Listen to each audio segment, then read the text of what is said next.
کشتی کافی دیر سے ڈاواڈول تھی اور اب یقین ہو گیا تھا کہ ضرور ڈوب جائے گی۔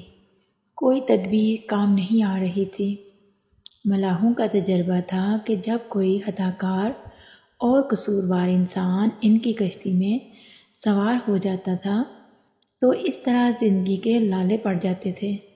وہ بولے، ہماری کشتی میں ضرور کوئی قصوروار موجود ہے۔ سب نے اپنے اپنے دل میں سوچا، لیکن کسی کو اپنا کوئی قصور یاد نہیں آیا۔ سب خاموش تھے اور کشتی کے ڈوب جانے کا یقین بڑھتا جا رہا تھا۔ کشتی کے ایک مسافر نے کہا، خطاوار میں ہوں، مجھے کشتی سے نیچے پانی میں پھینک دو تو کشتی بچ جائے گی۔ نہیں نہیں، ملاحوں نے کہا، ہم جانتے ہیں آپ نیک آدمی ہیں۔ ہم نے سنا ہے آپ بستی میں لوگوں کو نیکی کی تعلیم دیا کرتے ہیں۔ آپ تو اللہ کے نبی ہیں یا کوئی اور شخص ہے جو قصوروار ہے؟ اچھا، آؤ کوڑا ڈال لے۔ نہیں، قصوروار میں ہوں، نبی نے کہا۔ کسی نے کہا، نہیں نہیں، ہم کوڑا ڈالیں گے، ہم ایسے نیک شخص کو ہرگز پانی میں نہیں ڈوبنے دیں گے۔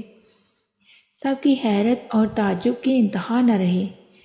نبی ہی کا نام نکلا تھا۔ نبی نے کہا، میں نے اپنے مالک کے حکم اور اجازت کے بغیر بستی کو چھوڑ دیا ہے۔ میں بستی والوں سے مایوس ہو گیا، میں انہیں چھوڑ کر چلا آیا۔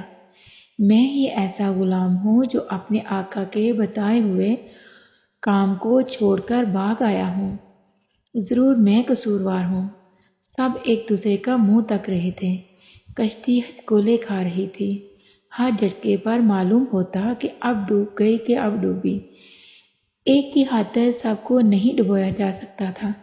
سب نے یہی فیصلہ کیا کہ جس کے نام کا کوڑا نکلا ہے اسے دریا میں پھینک دیا جائے۔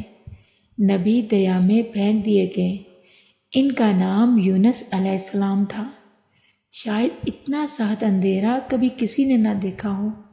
ایک تو رات اور دوسرا دریا کا گہرا پانی اور پھر مچھلی کا پیٹ۔ بھلا ایسے وقت میں مچھلی کے پیٹ کے اندر روشنی کا کیا کام؟ اور پھر سب سے زیادہ اور رنج و غم کی کالی گھٹائیں، اپنے سچے آقا اور مالک کی ناخوشی کا غم۔ اس گھٹا ٹوپ اندھیرے میں یونس علیہ السلام نے اپنے رب کو پکارا۔ ترجمہ، اے میرے آقا، تیرے سوا کوئی ایسا نہیں جسے مصیبت میں پکارا جائے، جس سے نفع کی امید لگائی جائے، جو مشکلوں کو دور کر سکے، جو حاجتوں کو پورا کر دے۔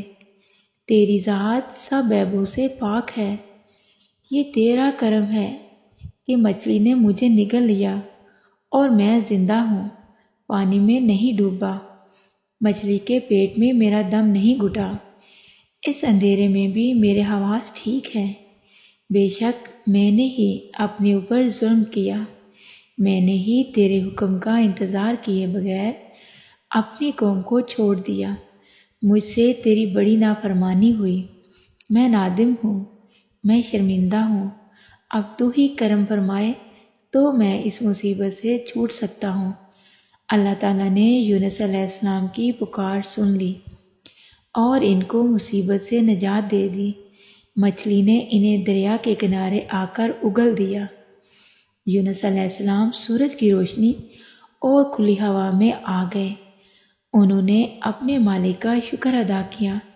اللہ تعالیٰ اپنے بندوں کو اس طرح مصیبت سے نجات دیتا ہے۔ سچ تو یہ ہے کہ اس سے زیادہ مہربان اور کوئی نہیں۔ مچھلی والا قصہ آپ پڑھ چکے ہیں۔ آؤ سوچیں اس واقعے میں ہمارے لیے کیا نصیحت ہے۔ جزاک اللہ۔ کشتی کافی دیر سے ڈاواڈول تھی اور اب یقین ہو گیا تھا